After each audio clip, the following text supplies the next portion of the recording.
Eh bien, on peut faire cette hypothèse. Je vous signale qu'en mécanique de Newton, rien ne s'oppose à ce qu'une vitesse soit supérieure à celle de la lumière, en mécanique de Newton. La mécanique de Newton suppose que une vitesse infinie soit accessible. Lorsqu'on a parlé tout à l'heure de l'interaction instantanée à propos de la gravitation, justement, de l'action instantanée, eh bien on suppose que la vitesse de la lumière est infinie. C'est ce qu'on suppose en mécanique de Newton. Newton est mort en pensant que la vitesse ne serait pas limitée. Seulement, voilà, en physique, on ne peut pas se contenter d'un point de vue de personne aussi éminente soit-elle. Il y a toujours le contrôle expérimental. Et on s'est rendu compte que les lois de Newton, eh bien, quand on essayait de les appliquer lorsque les vitesses des particules étaient plus importantes que prévu, eh bien, on s'est rendu compte que les lois devenaient un peu moins exactes. Et donc, jusqu'au jour où on a observé une distorsion entre les prévisions newtoniennes et les observations. Alors, ce qui est intéressant, c'est que, de noter là-dessus, c'est que Einstein, quand il a proposé la théorie de la relativité restreinte, il a proposé cette théorie sans contrainte expérimentale. Ça ne plaît pas à tout le monde, mais ce n'est pas sous l'action d'une contrainte expérimentale qu'il a dit, eh bien, je vais traiter la relativité. C'est parce qu'il a pensé à une extension de ce qu'on appelle le principe de relativité de Newton, une extension à toutes les lois. Parce que Einstein est manifestement un démocrate. Il ne comprend pas que Newton introduise un référentiel privilégié.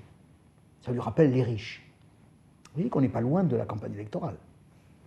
Einstein dit la chose suivante, manifestement, les lois de la mécanique ne peuvent pas avoir un statut spécial. Et il propose de généraliser. C'est par une généralisation des concepts, qu'il aboutit à la relativité générale indépendamment, à la relativité restreinte, pardon, et aussi à la relativité générale plus tard, mais indépendamment d'une pression expérimentale. C'est important à noter. Ceci étant, on s'est rendu compte, vers la fin du XIXe siècle, on s'est rendu compte qu'il y avait des choses qu'on ne pouvait pas expliquer. Et c'est la théorie d'Einstein, qui n'a pas été faite pour expliquer ces expériences-là, qui a permis d'expliquer. C'est un succès considérable. Vous voyez, quand on imagine qu'on puisse faire une théorie ad hoc pour expliquer quelque chose. Mais là, non. On s'intéresse à la pensée, on trouve quelque chose, et on s'aperçoit que cette pensée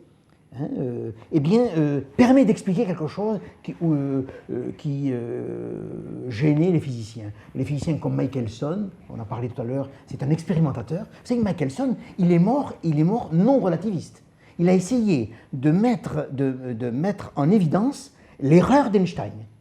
Il pensait en faisant l'expérience, il s'apercevait qu'au fur et à mesure qu'il précisait les conditions d'expérience, il se rapprochait de la théorie d'Einstein alors qu'il ne voulait pas. Vous vous rendez compte ? Quel succès pour Einstein. La relativité, j'ai parlé tout à l'heure de démocratisation, la relativité générale, c'est une démocratisation aussi, poussée encore plus loin. Il n'y a pas, en relativité restreinte, c'est une classe de référentiel qui est privilégiée, et non pas un seul. En relativité générale, eh bien, tous les systèmes de coordonnées ont la même valeur. Vous voyez, je vous ai dit que Einstein était un démocrate. Voilà, ça c'est un premier aspect. Et je crois utile de parler de la manip opéra. Parce que cette manip opéra est à la mode. En novembre dernier, il y a des physiciens, qui ont cru que les neutrinos pouvaient aller plus vite que la vitesse de la lumière. Compte tenu de la pensée forte autour de la relativité d'Einstein, c'était peu probable qu'ils aient raison. Eh bien, l'expérience a montré qu'ils s'étaient trompés. Et si une particule va à la vitesse de la lumière, c'est une vitesse limite, cette vitesse de la lumière, c'est une vitesse limite, eh bien, elle ne peut avoir qu'une masse nulle. Alors on pourrait dire, mais vous comprenez, c'est gênant d'avoir une vitesse petit c, etc., qui est une limite. Eh bien, il suffit de remplacer c par 1 sur c. Et de se rendre compte qu'en changeant la variable, la nature de la variable, mettre en évidence le caractère inaccessible de la vitesse de la lumière, accessible à la limite par la lumière elle-même. Ça, c'est le premier point. Deuxième point, c'est la question qui est en relation avec ce qui a été demandé à propos du boson de Higgs. La découverte du boson de Higgs, qui est probable, cette découverte-là ne va pas changer fondamentalement la relation entre énergie et masse proposée par Einstein. Le boson de Higgs est là pour expliquer pourquoi telle et telle particule ont telle masse. Une fois que ces masses sont attribuées grâce au boson de Higgs, à ce moment-là, la théorie de la relativité restreinte se déroule normalement et on est amené à introduire une énergie associée à la masse d'un corps. Et cette énergie, c'est m que multiplie c carré, c'est-à-dire le produit de la masse par le carré de la vitesse. Je m'arrête là.